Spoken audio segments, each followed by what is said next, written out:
Um, Welcome again, everybody. So I want to thank all the speakers for taking their time. This is an event that started as a different event in the past. Last year, and for the past 2 years, we had an OER Institute. And for those that don't know OER, that's Open Education Resources. And in the spirit of that, we wanted to offer you this free event with all the speakers coming in and offering their time to come and speak. So I want to thank all of them for doing that. Real quick, make sure if you haven't gotten already the Whova app. The Whova app is a nice place to go to get all the information for this. It's got the agenda. You can check out the other people that are attending. The community is pretty fun. The discussion boards over there, you can go and there's a there's a photo contest for whoever can post the most interesting AI generated art. This course is, or this institute is badged. So if you would like to receive badges for attending, I added this section on the homepage. You need to get Canvas access. And so in order to do that, you need to put your name and email address in here. I know it's over and over again, but if we get this, then we will be able to get you into that course. And then I won't go into too much about that, but it's a Canvas course where there are discussion boards, and in the discussion boards, you can write a little reflection on the presentations that you attend. And if you write a discussion board post, then you automatically be awarded a badge for that. And if you get 8 of the session badges, then you will get the overall 8-hour badge, which constitutes you attending the conference. So with all that said, if anybody has any questions, please feel free to put them in the chat. And it might depend on who is speaking, but you might be able to ask questions directly to the person, but I would recommend asking them in the chat first. And after the keynote speech, there are not breakout rooms, but there are separate Zoom rooms that you can join for each of the different tracks. So for those that don't know, we have the 3 tracks here: the AI newbies track, the ethics track, and the applications track. And so if you go into the description in the Whova app, it will give you the link. And then it's hard to follow the chat, but yes, Jeff, thank you. Those are the links for the different tracks. So those will be the same throughout the whole institute. Okay, so if you want to come for the keynote, this is it. We're here, we're in this room. After this, you're going to choose one of these. And I'm going to give a link to this one more time, just in case you haven't gotten in the Whova app. This has the description of each of the different presentations. So without further ado, I would like to introduce our keynote speaker for today. This person I met at the Washington Canvas conference this year. I was very impressed with the presentation that she gave there. A little bit of background. I'm just going to read a little bit of this here on the site. But Tricia Bertram Gallant is a PhD, is the director of the Academic Integrity Office and Triton Testing Center at the University of California, San Diego, board emeritus of the International Center of Academic Integrity, and former lecturer at both UCSD and University of San Diego. She has authored, co-authored, or edited numerous articles, blogs, guides, books, chapter sections, and books on academic integrity, artificial intelligence, and ethical decision-making. Most recently, she authored Crafting Your GenAI and AI Policy, a guide for instructors.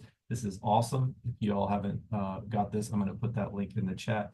But she'll probably talk about it right now. I would like to welcome Dr. Tricia Bertram Gallant. Thank you, Ronald. I appreciate that. Let me share my screen here. and we can get going. All right. Well, thanks everybody. It's good to see so many folks in the crowd. We're over 100 now for the first session of this awesome institute that Clover Park has put on. I'm thoroughly impressed with the work that Clover Park has been doing in the artificial intelligence teaching, learning, assessment world. So honored that Ronald thought my talk in March was good enough to be a keynote here at this important virtual institute, which is going to have people from all over, as we've seen already, North America, Canada, and the States. So that's exciting. Um, Ronald already introduced me, so I won't go over this very much. I do want to point out the excitement of our new book, David Rettinger's and my new book coming out. We got a date, March 11th, 2025, for The Opposite of Cheating, Teaching for Integrity in the Age of AI. So I'm super stoked about that. Look for that coming out under the James Lang's series. You might know James from writing in the Chronicle. In their new series in the University of Oklahoma Press. So super stoked about that. I will say I am in a bit of an odd position. I will give a background on this, I guess, my positionality, because as the director of academic integrity, and I've been in academic integrity as a student, as a practitioner, as a scholar since 2002. So 22 years in academic integrity. And the last 2 years really focused on assessment validity as well through our Triton Testing Center. And so I really come at the artificial angle from that. And that doesn't mean that I come at it from a oh, it's cheating perspective, as you'll see, but from a integrity perspective. And that includes the integrity of the university, integrity of our degrees. And so it's really, I come at it from a teaching and learning perspective, not a student conduct perspective, which you'll hear a little bit about today.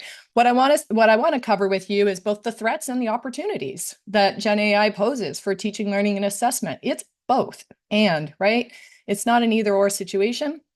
And then I want, in my short time today, just give a couple of practical strategies that instructors can employ to minimize the threats and maximize the opportunities. So let's go right to the threats. Oh, and for questions, to Ronald's point, before I get into this, you can put questions in the chat during my presentation. I'm not very good at monitoring the chat while I'm presenting. I find that disrupts the flow, but then they're there for after. And I hope to leave some time for, my intent is to leave some time for questions at the end. Okay, so threats to Gen AI. Are threats of Gen AI to teaching, learning, and assessment. So I want to start way back. I want to start with this social contract that we in higher education have with society, right? We promise society that we're going to develop student knowledge and abilities, and we're going to certify them. So society depends on us to say, we think our graduates are citizens and professionals who are going to positively contribute to society. And I hope in that sense that we are saying to them that we're going to develop the next generation of ethical citizens and professionals. I often say, like, we don't need more chemists and lawyers and doctors and accountants and engineers. We need more ethical chemists, doctors, accountants, lawyers, and engineers. And so, but we've kind of neglected that ethical part for the most part, right? Like, we have focused so much on content knowledge, and not so much on that hidden curriculum or those human durable skills like ethical decision making and acting. But there is an assumption from society that we're not graduating people who are going to tear down organizations and tear down our democracy. And so that social contract's really important. To fulfill that social contract, we have to do a lot of things, right? And I'm not going to talk about all of them because that's not the focus today. I'm going to narrow in on what we have to do for that social contract that's related to our topic today. So first things first, instructors have to design fair and honest pedagogy and assessments. This is super hard to do, not only because it's just hard to do, but most instructors have never had any training in how to design courses, how to design assessments, how to evaluate whether those assessments are reliable and valid measures of student learning. We're not given that in our PhD programs, and at most institutions, we're not given it as we start our faculty positions. There's great things that units on campus like Ronald's do to help instructors, but it's usually optional, right? It's usually voluntary. It's not required. Yet they're expected to do that. So instructors are expected to design fair and honest pedagogy and assessment to determine if a student is learning. Students are then expected to fairly and honestly demonstrate their learning on those assessments. And then it comes back to instructors who have to fairly and honestly assess student learning. And only then can the institution certify students' knowledge and ability. So there's so much trust in the system, right? We're trusting every instructor and every student to do these things so that when the university or college issues the diploma or degree, we're saying we're pretty hopefully we're pretty confident in what this means and what skills and knowledge the students have. So if anything goes wrong in this supply chain, the certifications lose value and we lose the trust of society because our social contract breaks down. When employers hire our graduates and they don't know what they're doing, that's a problem. And it could be that one could argue that that's one of the reasons why there's diminishing trust in higher education. Now they trust us less than they used to. They trust, actually, in America anyways, they trust a lot of institutions less than they used to. But there's some doubt about the value of higher education, partly because of cost. But, I would argue it's also because we're not actually developing the citizens and professionals that society needs. And that also explains why people are flocking to other platforms that to learn and to whether that's, well, I'm not even going to name them. They're flocking to other platforms to learn, right? And companies are starting up their own training, their own institutes. And now, on top of all that, we know that students can offload their learning and assessments to machines, right? It is so easy with GenAI to just give the tool my professor's prompt and have it fulfill that or write the program for me, write the essay for me. And you can see here, and you all know how it works. Sometimes I can just put the prompt right in and I don't need to change it at all. Other times I might need to change a little bit. And then with a click of the button, I feel like I've generated something wonderful. And I have been meeting over the last year with every student reported for GenAI misuse at my institution. And the reasons why they go to this tool to offload is varied and complex, which I'm going to talk about in a second. But before I talk about why students do these things, I want to remind us that students have always cognitively offloaded, right? Spelling and grammar checks, we all cognitively offload to those now. I have found if I'm just typing, my spelling has gotten so much worse because of how I've just become dependent on the spell checks. Is that a bad thing? I don't know. We'll find out, I suppose. But that's cognitive offloading. Remember, just students just getting notes from classmates instead of going to class. That's cognitive offloading. Using a calculator, that's cognitive offloading. Remember Cliffs and Sparks notes? Instead of reading the book, I never did, but people read the Cliffs or Sparks notes instead of reading the book. That's cognitive offloading. Using Google Translate, copying from the internet or friends. And then long before these machines were around, there's a contract cheating industry in which students can get other humans to do their work for them. Write this one assessment, take my exam for me, take my entire class for me, take my entire degree for me. I don't know if you remember, I was just going through the proof for our book that's coming out in March. And we tell the story of the Walmart heiress at the University of Southern California. Remember that, where her roommate was taking all of her classes for her, doing all of her assignments for her. So that has existed for a long time. Now, cognitive offloading doesn't always have to mean cheating, right? Not too many of us consider the use of spelling and grammar checks to be cheating anymore. But remember when they first came out, especially at the elementary level, there was a big concern that that was cheating. It doesn't always have to mean cheating. So when does cognitive offloading become cheating? Well, it's course dependent. When it undermines the learning objectives. So if I'm in a Japanese language class and I write my assignment in English and then get Google Translate to put it into Japanese, that would be cheating. But if I'm in my physics class and I'm writing it and English isn't my first language and I forget some words and I use in English and I use Google Translate to help me find the English word, probably not cheating, right? So it's really about the learning objectives. It's also about whether it gives a dishonest impression of knowledge and abilities. And of course, this is tied back to the learning objectives, right? Am I pretending that I have knowledge and abilities that I don't otherwise have? And so if I am, when some of the students I've met with, they wrote their assignment themselves, but then they had ChatGPT make it sound better, make it sound more academic, make it sound smarter, right? Now, the problem was it was in a writing class. And the whole point of the writing class is to help the students learn how to write differently, better, what have you. And so that gave the professors a dishonest impression of the students' knowledge and abilities in that particular class. And what happens there is then the faculty think maybe, hey, I'm doing an awesome job teaching this kid or every kid in the class, and maybe the students aren't actually getting it, right? And so it does impact instruction, it does impact the path of the course, and it does impact instructor choices. And of course, it's cheating when it violates the rules for that class or assignment. Now, hopefully the rules are tied to the learning objectives. They're not always. So even if the rule seems arbitrary or capricious and not tied to the learning, it's still a rule, and therefore it still would be cheating if the professor said you're not allowed to use ChatGPT. So why do students do it?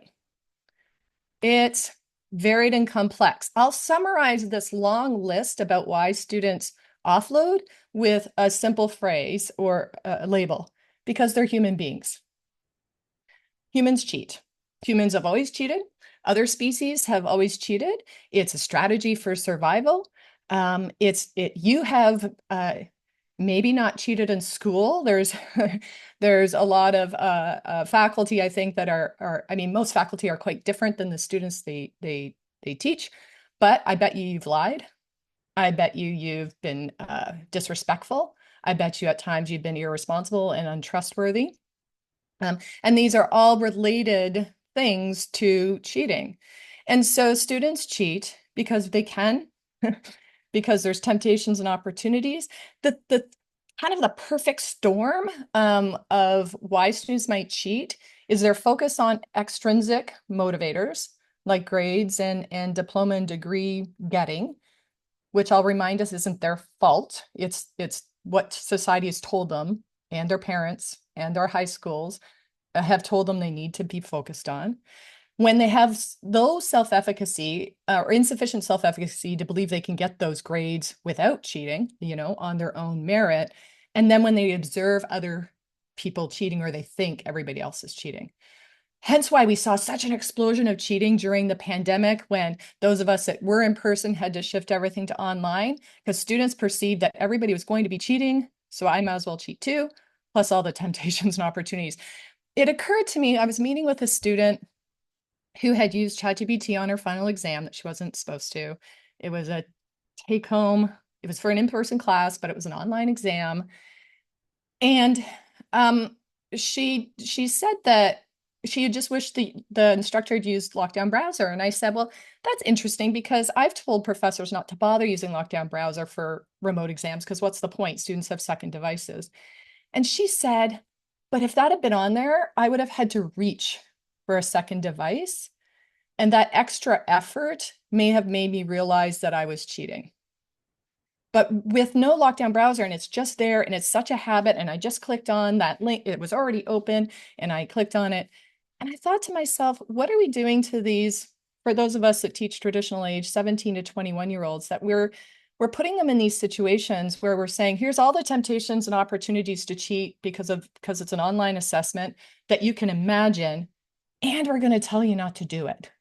And I don't know, I didn't have these temptations and opportunities when I was 17, 18, 19, 20, 21 in my undergraduate. And I can't honestly say that I would have been able to resist them. And so it seems almost a little cruel in many ways. So students cheat because they're humans, not because they're horrible people. Having said that, There is a small percentage of the student population, just like a human population, that has like a dark triad personality disorder. So they're sociopaths, Machiavellians, and narcissists. They're going to cheat no matter what you do. I'm not going to talk about them today. I'm talking about your average person that's going to be in your class. And so we want to stop asking, how do we stop students from cheating? Because that's not a productive conversation. Instead, we want to ask, how do we ensure students are learning? Now, that's what I said in 2008 in this book. And I realized we can't really ensure students are learning. So now I say, how can we best facilitate and assess learning in the new realities of the 21st century where companies and AI exist to do assessments for students? It's just a reality. I can farm out my any remote assessment to anybody, whether that's a paper or an exam. Okay. How do we do this? So here's the opportunities of GenAI. Now, I want to only talk about what instructors have agency to do, acknowledging the fact that there are a whole bunch of impediments to that. Like I said before, instructors don't get training on how to do this unless it's voluntary on their own time.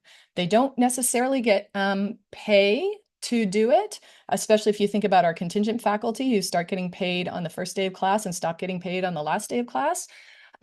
We don't have a lot of rewards and research institutions like mine where faculty get rewarded for paying attention to this kind of thing. So there's all of these impediments. You can't change your class size. There's all sorts of things you can't do. And I want to forget about all those for a second because we can't do anything about them. And it's not going to be helpful for our conversation today. So what in spite of that context, what are you empowered to do? What do you have agency to do? So I want to talk about things you could do right away, like this term opportunities. And I'm assuming some of you are already starting teaching this month.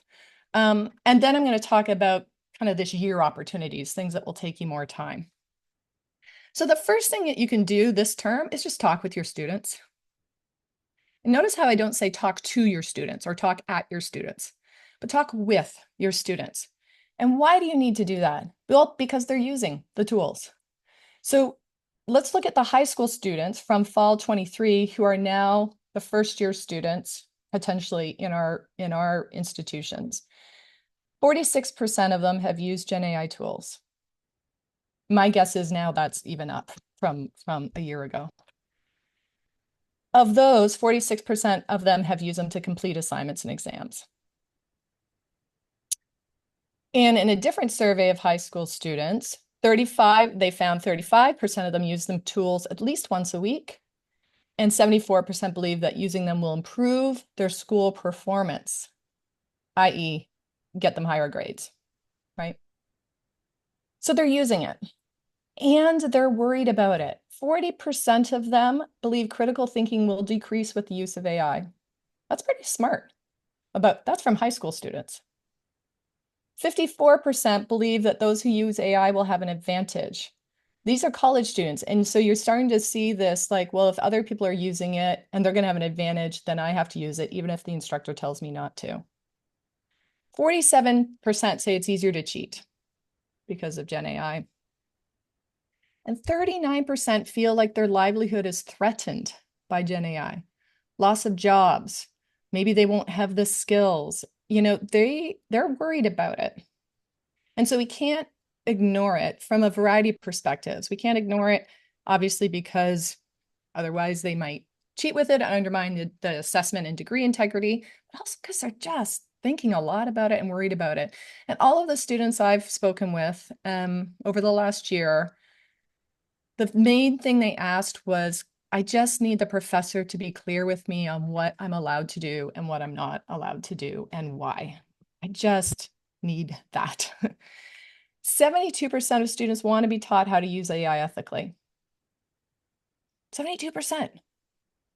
So how can we do that? How can you listen to your students? Well, I have 3 ideas, and there's QR codes there if you want to scan them.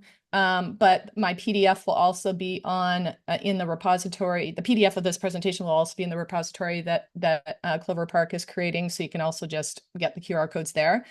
3 ideas. Survey them before or at the beginning of the term.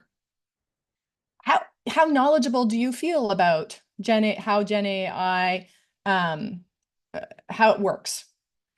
How regularly do you use it? What have you used it to do?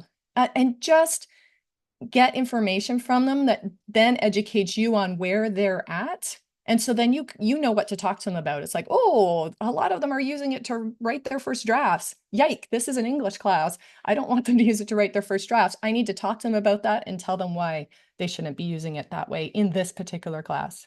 Okay. So you know how we all complain that students don't read our syllabi? And part of the reason for that is it's probably boring, but also because you know what part they go in the syllabus, right? Is the grades. How do I get grades in this class? But they're not thinking ahead. They're not planning ahead. A lot of students cheat because of procrastination or poor time management, which is usually a result of poor metacognition. They don't know how long something would take them to do. So what about the beginning of the term? You go through each assessment with students, or they go through each assessment, make it a little assignment, a little group activity, do it as a class, depending on the size of your class. And you look at it, it's like, would it be ethical for me to use GenAI on this assessment? Why or why not? Get them to explore that. Get them to think through that. Not only does it help you understand where they're thinking, it makes them look ahead to the whole term about what's going to be due in that class. It makes them start to think about how they're going to get those things done. It makes them start to think about where they might need more time on something versus something else. The other thing you could do is co-create a class value statement with students. So instead of you giving them a policy, you could co-create it with them. And the joy of this, which I've done, is that students will say the same things you would mostly anyways, right? So they're going to say, well, show up to class prepared, people. Don't get GenAI to write your papers for you. That's cheating. They're going to say those things. And then when peers hear it from each other, it's much more powerful than when they just hear it from you. So talking with the students helps because it mitigates these temptations to offload in particular. Then once you've collected all of their information, all their ideas, their thoughts, you can go ahead and craft your GenAI and AI policy. So I'm not saying you hand it over totally to them because they don't quite understand necessarily the learning objectives, right? The deep rationale for what you're having them do and why. But you want their ideas so that you know where you need to be clear, most clear in your particular class. So another tool that you could use is mapping out your policy. So again, kind of doing the same thing I recommend you have the students do. Look at every assessment you have and decide whether AI would undermine it or not, and you might have to ban it, or whether it could be used for different parts of that assignment. And so this was adapted from, you've probably seen maybe Leon Fru's, I don't know if it's Fru's or Fruze's and colleagues AI assessment scale. So I kind of adapted it to make it into a worksheet about how you could think through your own assignments or assessments to do that. So there are going to be some assessments where you need to ban the use of Gen AI. Because it'll undermine the learning objectives. So think more usually introductory courses where you have to teach basic concepts or basic knowledge and abilities, because in order for students to advance in the discipline or in the major, they have to have those foundations, right? The students, kids in elementary school are still taught basic arithmetic, even though we have calculators. So there are just certain skills that we have to be able to do on our own before we can cognitively offload them to machines, both because of the knowledge, but also so then we can critique the output that the machines are giving us. If I don't have that basic knowledge, I can't critique the output. I can't work with AI. How the novices work with AI is going to be much different than how you work with it as an expert.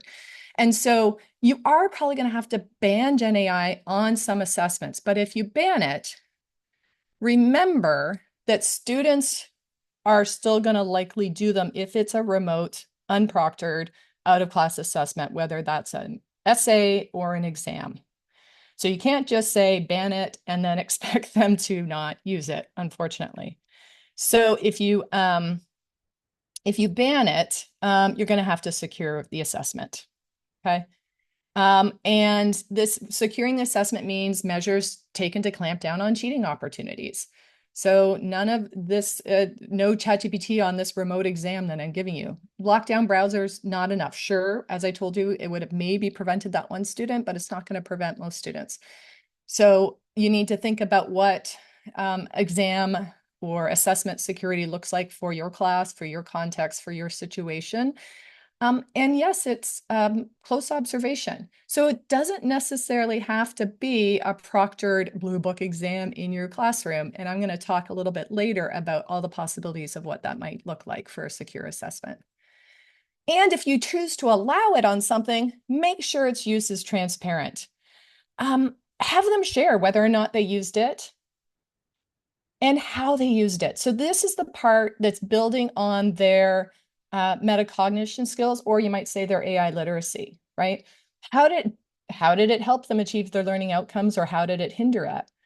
What was it particularly helpful for? What didn't they find it helpful for? And would they use it again? And if so, would they change how they used it? And then have them share their prompts, their outputs, their modifications. That's super important, not only for ensuring the integrity of the assessment, but for you helping them develop knowledge and skills in using the tools. And certainly if you allow it, you should probably teach them how to use it for that particular assessment. Most students don't know how to use it. And a more recent survey has suggested that 55% of new grads feel unprepared to use AI tools. And so they need help there. So having a clear policy and plan like this will mitigate some temptations to offload. And notice how I just keep saying mitigate. I'm not giving you any silver bullets here about eliminating the threats that GenAI poses to the integrity of our degrees, but the most we can do is mitigate those temptations, and the majority of students will go along with us. Okay, so that's what you can do this month, right? This term. What about next year? If you haven't already, you need to reconsider your assessments. Not every assessment is going to survive this transition to the age of AI. And ignoring it, I've had a lot of people, faculty say to me, I'm not a police officer, so if the students are going to use it, that's their problem because they're not getting the knowledge and skills they are supposed to get. It's kind of like saying cheating is a victimless crime. It's not. It hurts the student. It hurts you because you think the student's learning something they're not. It hurts the other students because we already know that they're more likely to cheat if they think other people are cheating. It hurts the reputation of our colleges and universities because students are graduating without the knowledge we say that they're graduating with. They might still have knowledge and skills, but they're not the ones we're telling people. So another handout for you. Here's a step-by-step guide about how you can determine if your assessment needs to be updated. It's a prompt template, basically, or a prompt tool that you can use to put your assessment in there. I've given you the prompt that you can use with some fill in the blanks, and that'll walk you through how to test your assessments. And if you've not done this yet, it's really important that you follow kind of good Gen AI prompting practice, right? You give the chatbot a role. You are an expert in assessment design in biology, right? You give it some context about the class. How big is it? How small is it? What kind of students are in it? All that kind of thing. And then give it a chain of thought. First do this, then do this, then do this, and you'll get a much better output than if you just said, hey, what should I do with this assessment? So that's there for you as well. So how can you update the assessment? So let's say you've decided, oh gosh, this assessment's just totally debunked now, or it's totally out of date now, given what Gen AI can do. So what should you do to update it? One, you can try and authenticate it a bit more. You can actually use Gen AI to do this too. Um, can you individualize the assessment a little bit more to the person? Can you let them choose, have some choice and control over what they are going to write about or how they're going to write about? Whoops. Can you relate it more to the real world? So there's an example I've given before about, a typical political science exam question, which is about the Cuban Missile Crisis, right? Like something about a decision made during the Cuban Missile Crisis. That's probably been written about a gazillion times. There's stuff all over the place. Gen AI is well trained on how to answer that. So instead, maybe ask about how that crisis or the decisions made there relate to a current event going on right now. Make sure it's connected to class discussions, activities, right? So based on the class discussion we had last week, blah, blah, blah, blah. Now, of course, the student could give ChatGPT potentially the class discussion. But again, everything you add to it makes it more and more difficult for it to be effective. Move the assessment up taxonomy of learning if you can. ChatGPT and other tools are really good at remembering, recalling and understanding, but not so good at creating and synthesizing and evaluating, although they're getting better every day. Change the artifact. Give students some choice control. These are all the things we talk about in our upcoming book, by the way. Give students some choice control. Do they always have to write a lab report to demonstrate their learning in the chemistry lab, or could they do a presentation? Could they give a demonstration? Could they do something else? Can you add some public accountability? My co-author David talks about what one of his colleagues did, where the students had to go out and survey the community about the local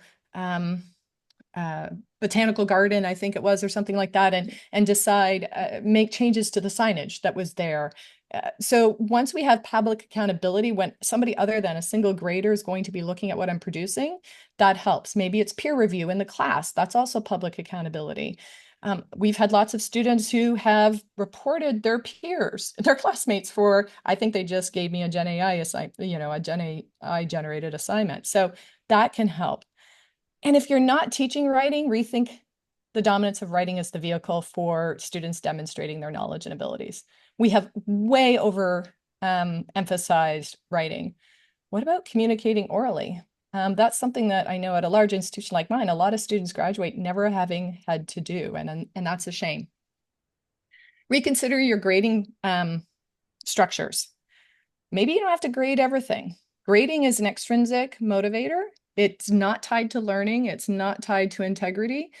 Could you reconsider what mastery means? So what used to get a C, maybe that gets a D now. Because C's get degrees. So I have a lot of faculty say, oh, well, yeah, it can do something, but at C level at best. Well, C's get degrees. So if we're giving C's for students, giving us output that a Gen AI tool has produced, then we're failing in our social contract. Do we have to grade everything? And can we consider alternative forms of grading? I'm kind of a big fan of specs grading. Other people like contract grading or even ungrading. Now, that's a whole complex topic, right? But start doing research on that and see if that's something that you might consider. Now, whenever possible, can we focus on process over product? The reason why ChatGPT can get degrees is because we're focused on products. Now, we've had to do that because the industrialization of higher education has taken away our ability, with the scale of our classes and the number of students and the number of classes we teach, has taken away our ability to do the apprenticeship model, which is how education kind of started, right? I teach you how to do something, I watch you do it, you try it again, I correct. And we just don't have time to do that anymore. So what I'm hoping is actually Gen AI will free up some faculty time Gen AI will do some of the stuff that faculty do behind the scenes, so that faculty will have more time to spend face-to-face, human-to-human with students. So can we scaffold summative assignments so that it's more focused on the process? Can we do more mastery-based assessments where students could test and retest and test and retest? Could we observe the student doing the skill?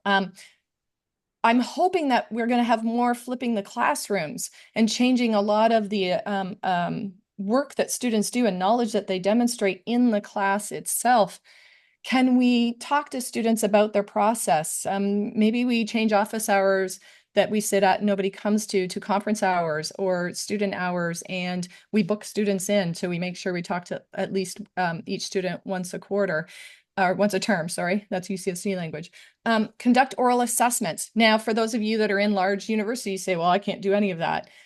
We have a group of engineering faculty here that finished up an NSF grant showing how we can scale oral assessments in large classes. So it can be done. We have to think beyond our structures, both in terms of the real structures, but also the structures we've created in our heads that stop us from brainstorming what might be possible in this new age. So I've been playing around with, the future of assessments, and I'm not saying that this is, novel or anything, but I'm just thinking through in the age of AI, I think we're going to be dividing things more into non-secure mastery-based assessments that are individualized, thanks to AI, that will help us individualize more assessments, where we give students multiple attempts. Maybe we even allow GenAI. And not every class maybe has secure assessments, but we do secure assessments more on a programmatic or competency-based model. So like maybe it's every 3 classes. Now we're going to assess like at PhD level, right? We have to pass a qualifying exam to get into the candidacy phase. But in those, hopefully we focus on process, not artifact. So we can do secure assessments that aren't, like I said, in-class proctored blue books, oral assessments, demonstrations, presentations with Q&A.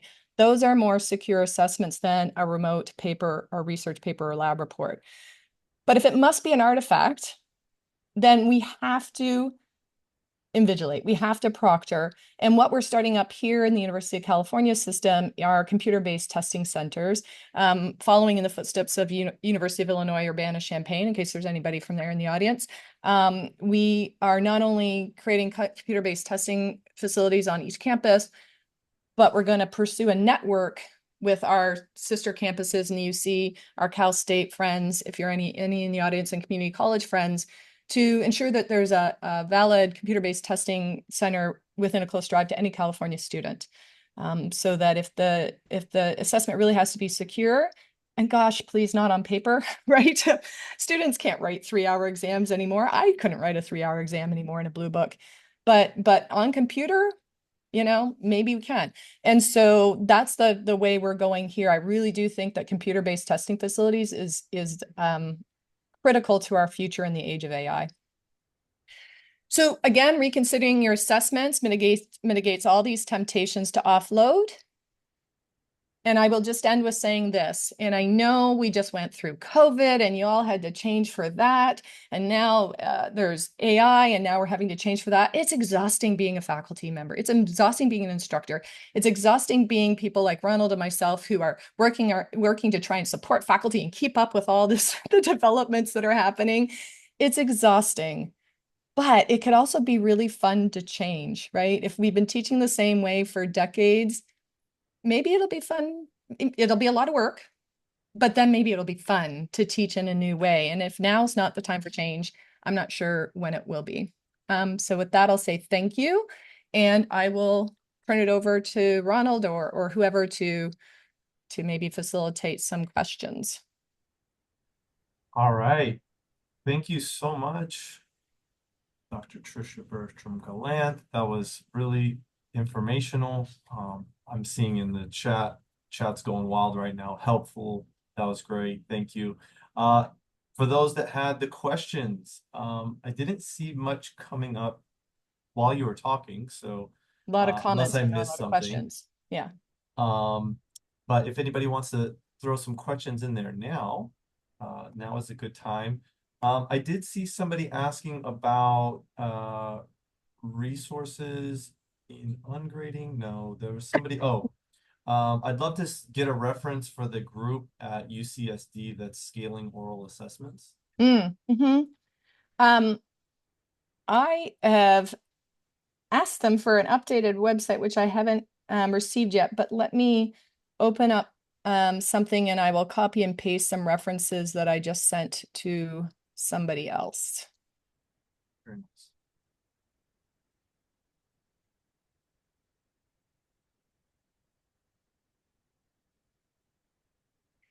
They have, yeah. So what I'm going to send you, Leanne asked if they've published the results yet. So that's what I'm going to send you is some links to some of their publications that they've done. And that will help you. I know they'll eventually have to have a website because it's NSF grants. So I think that's kind of required, but.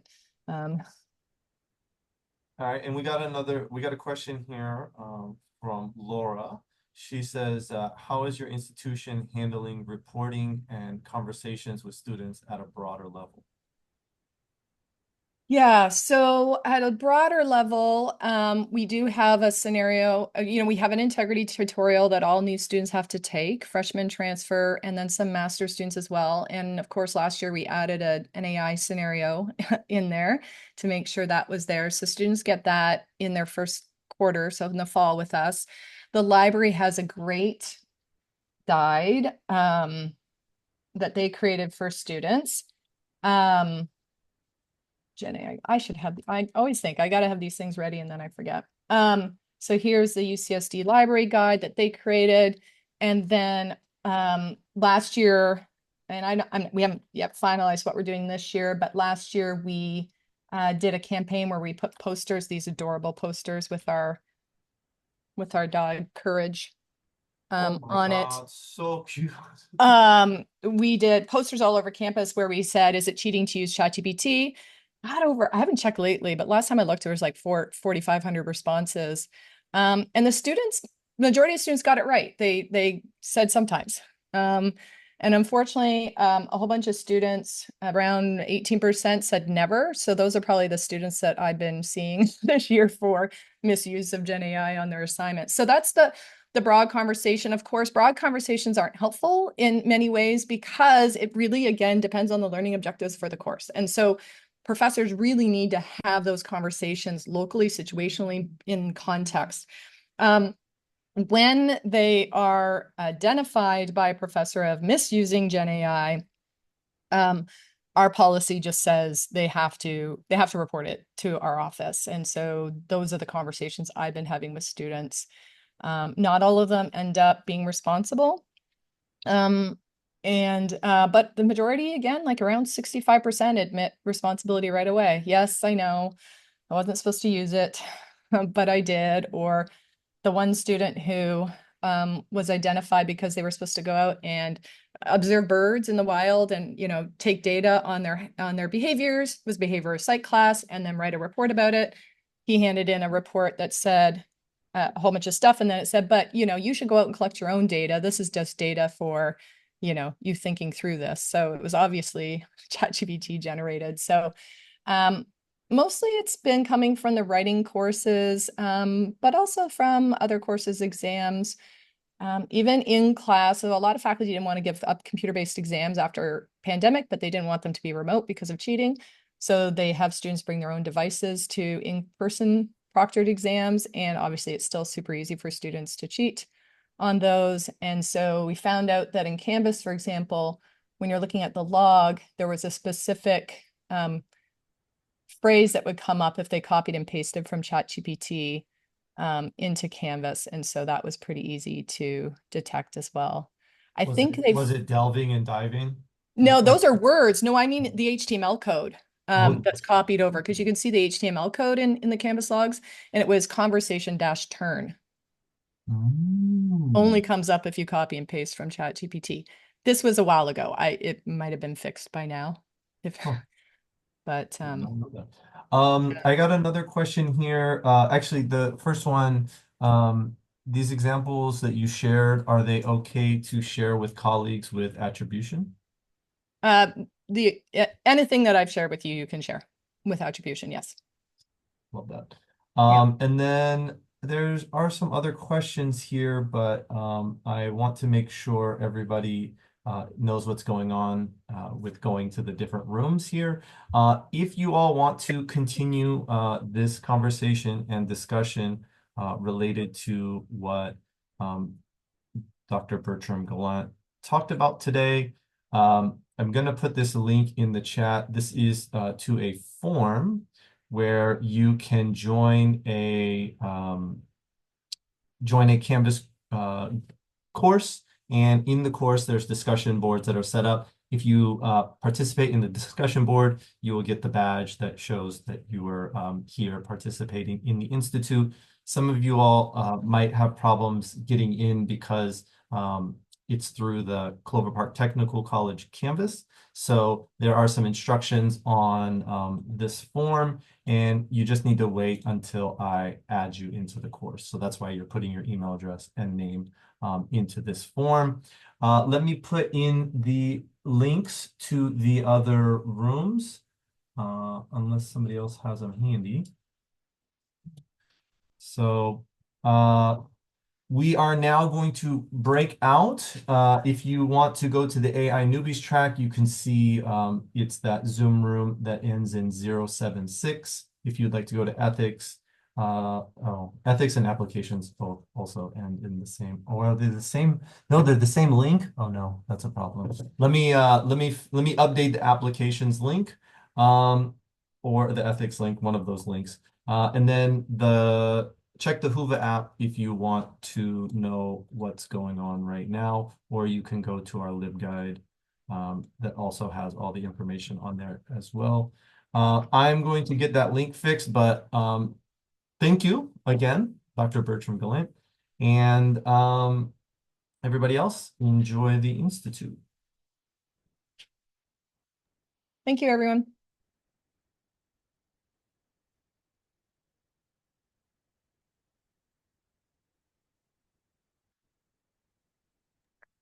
So Ronald, Diane found that the links are different, and she thinks these might be the right links. I just posted them in the chat. Thank you, Jeff. Did you post them in there? Oh yeah, Yeah. the most recent. Oh no, Jeff, you should put that to the Here. whole room. Yeah. Oh no, it says direct message to you. Okay, there we go. Yeah. So let's see. Yeah, there we go. AI newbies track ending in 076, the ethics track ending in 158, and the application track ending in 489. We will keep this room open here the whole time. So if y'all have any questions about anything, y'all can come back in here.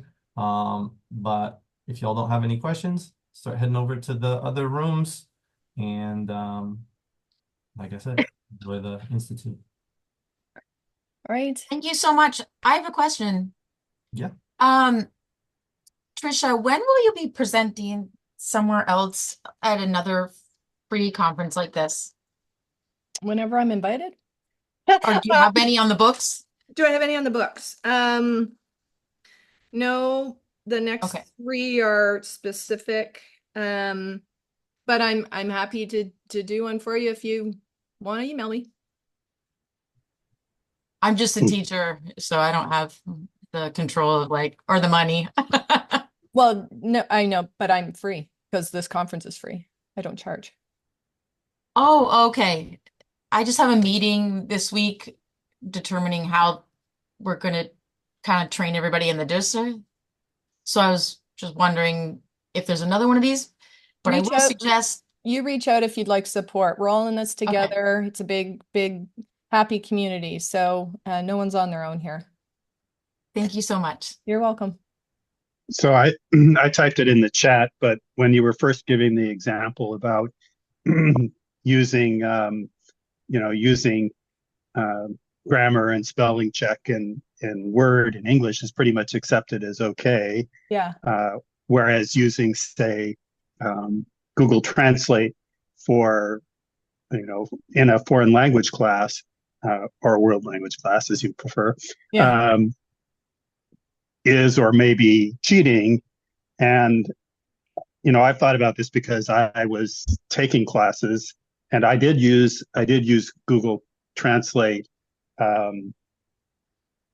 It wasn't prohibited, although when I mentioned it to the French instructor, she said, "Oh, Google Translate, that's like, using a robot, What we used to say about Wikipedia, yeah.